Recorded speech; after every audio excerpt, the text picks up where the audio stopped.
Timnas Indonesia semakin dekat dengan laga perdana mereka dalam fase grup Piala Asia Qatar 2023. Dan kini skuad Garuda pun telah masuk dalam tahap final terkait daftar pemain yang nantinya secara resmi akan berlaga pada ajang ini. Tercatat Timnas Indonesia akan membawa sebanyak 26 pemain inti dan 2 pemain seperti Sadil Ramdhani serta Arhan Fikri terpaksa dicoret karena tidak masuk ke dalam skema pelatih. Dari 26 pemain tersebut kita bisa melihat kedalaman skuad dari Timnas Indonesia yang cukup baik. Hal ini tak lepas dari para pemain keturunan maupun lokal yang berkarir di luar negeri serta pemain lokal terbaik yang berada di liga domestik. Semua pemain yang berada di dalam skuad inti sudah tentu sama-sama memiliki kesempatan untuk bisa merasakan atmosfer pertandingan di kompetisi tertinggi benua Asia ini. Dan berikut ini merupakan prediksi susunan pemain inti maupun pemain cadangan dan skema permainan yang bisa dilakukan oleh Timnas Indonesia pada laga perdana mereka melawan Timnas Irak. Pada laga perdana ini sudah tentu Coach Sintayong hanya memiliki 2 pilihan atas hasil yang nantinya keluar seusai pertandingan, yaitu menang atau berhasil bermain imbang. Dengan skuad Timnas Indonesia yang sudah dapat bermain selama 90 menit penuh, tentu strategi total football dapat menjadi strategi yang praktis dapat membuat skema permainan jauh lebih menarik.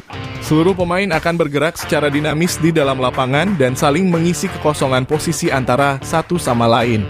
Susunan formasi 3-4-3 akan menjadi formasi ideal mengingat Timnas Indonesia selama laga uji coba terlihat nyaman dalam penguasaan bola jika menerapkan 3 pemain belakang.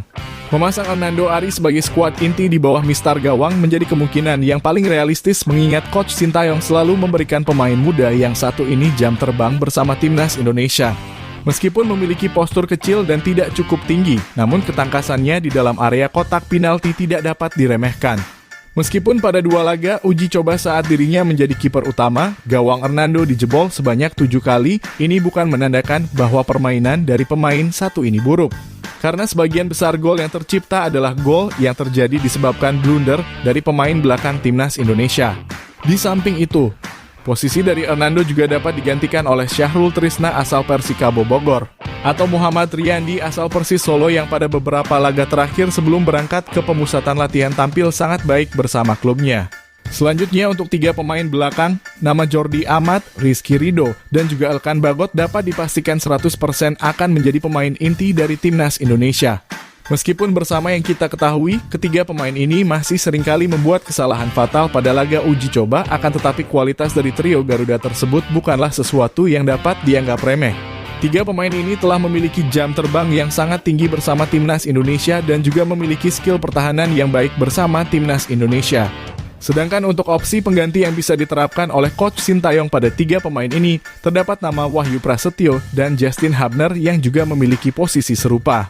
Sementara untuk posisi gelandang sayap kanan pada formasi 3-4-3 dapat diisi oleh Asnawi Mangkualam yang sampai saat ini masih memegang ban kapten untuk Timnas Indonesia. Permainannya yang sangat eksplosif dengan pergerakan tanpa bolanya yang sangat leluasa membuat dirinya cocok dalam skema permainan yang dinamis. Asnawi juga merupakan sosok pemain sayap yang dapat menusuk garis pertahanan lawan, sehingga perannya sangat cocok menjadi pemain pelapis yang akan berlari bersama penyerang sayap nantinya. Akan tetapi sudah tentu masih terdapat Sandy Walsh yang juga memiliki posisi serupa. Sesuai dengan pengalaman pada laga kualifikasi Piala Dunia yang lalu, Sandy Walsh tidak dapat bermain dalam waktu yang bersamaan dengan Asnawi. Posisi mereka yang serupa membuat pergerakan mereka tidak leluasa dan cenderung mematikan skema permainan. Sehingga pada laga melawan Timnas Irak, Coach Sintayong harus menentukan 2 pilihan antara bermain menyerang dengan serangan cepat dengan memasang Asnawi, atau bermain dengan ketenangan dan umpan akurat dengan memasang nama Sandy Walsh. Sementara itu pada posisi gelandang sayap kiri, Pratama Arhan dapat dipastikan akan memainkan laga perdananya di fase grup Piala Asia Qatar. Hal ini disebabkan Saina Patinama yang sebelumnya telah mengamankan posisi ini terpaksa absen pada laga perdana disebabkan ibunya yang kini sedang dalam kondisi sakit. Dengan memasang Pratama Arhan di gelandang sayap pertahanan, sudah tentu Timnas Indonesia akan tampil dengan posisi menyerang selama pertandingan. Akan tetapi sudah tentu dapat menjadi catatan bagi Pratama Arhan untuk tidak terlalu jauh meninggalkan pos pertahanannya karena serangan balik dari Timnas Irak terbilang cukup mengerikan. Dalam posisi ini, para pemain yang berada paling dekat dengan posisi Arhan harus segera menutupi lubang yang ditinggalkan sembari menunggu Pratama Arhan kembali ke dalam pos penjagaannya. Dan untuk opsi pengganti Pratama Arhan, Edo Febriansyah menjadi opsi yang sangat tepat. Performanya yang semakin terlihat baik di kompetisi maupun timnas bahkan dapat membuatnya bisa saja menjadi opsi utama Coach Sintayong pada laga melawan timnas Irak yang akan datang. Berikutnya di posisi gelandang akan terjadi duet dari pemain timnas Indonesia yang memiliki peran penting dalam mengatur tempo permainan di dalam lapangan. Terdapat banyak sekali opsi yang dapat digunakan dalam posisi ini. Namun selama 3 laga uji coba, khususnya pada laga serius melawan timnas Iran kemarin, Coach Sintayong kembali memasang nama Justin Hubner dan juga Ivar Jenner sebagai pilihan utama dari formasi yang dirinya gunakan. Kemampuan keduanya dalam memberikan umpan jauh yang tepat sasaran akan menjadi nilai tambah yang mereka berdua tonjolkan di dalam permainan. Selain itu, ketenangan yang Justin dan Ivar miliki dapat dianggap telah masuk ke level senior dan bahkan jauh lebih tenang dari beberapa kawan lainnya di timnas Indonesia. Sedangkan untuk opsi pengganti, Coach Sintayong juga dapat menggunakan kombinasi antara Marc Anthony Klopp bersama dengan Ricky Kambuaya.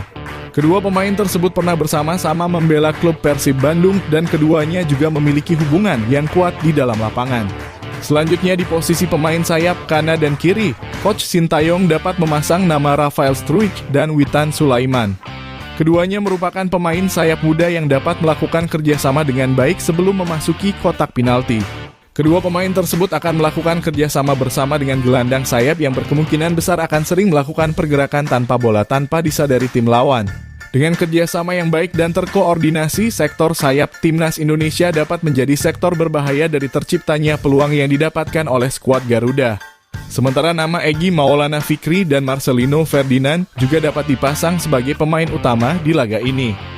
Bisa dibilang pada sektor sayap timnas Indonesia memiliki kedalaman skuad yang sangat baik sehingga tidak ada masalah jika memainkan atau mencadangkan nama-nama pemain yang berada di posisi ini. Dan yang terakhir pada posisi penyerang, timnas Indonesia yang membawa banyak stok striker sudah tentu akan menjadi keputusan yang akan sulit diputuskan oleh tim pelatih. Hal ini sebab sampai saat ini striker timnas Indonesia masih belum bisa menjawab dengan sungguh-sungguh ekspektasi yang dibebankan kepada mereka. Dan sejauh ini nama Dimas Derajat menjadi opsi yang seringkali digunakan oleh Coach Sintayong untuk berperan sebagai ujung tombak timnas Indonesia. Sedangkan Ramadan Sananta biasanya akan masuk pada babak kedua dengan stamina yang prima sehingga dapat memaksimalkan penyerangan dari timnas Indonesia. Dan berikut ini merupakan perbandingan dari dua formasi dengan materi pemain berbeda yang dapat diterapkan oleh Coach Sintayong pada laga perdana besok melawan timnas Irak. Tentu dua formasi ini hanyalah sebuah prediksi yang memungkinkan dapat diterapkan oleh Coach Sintayong pada laga yang akan tersaji Senin malam. Dan strategi ini baru bisa menghasilkan hasil yang positif jika seluruh pemain dapat saling bersinergi dengan meminimalkan kesalahan fatal di dalam lapangan. Itulah tadi merupakan prediksi susunan pemain inti maupun pemain cadangan dan skema permainan yang bisa dilakukan oleh timnas Indonesia pada laga perdana mereka melawan timnas Irak.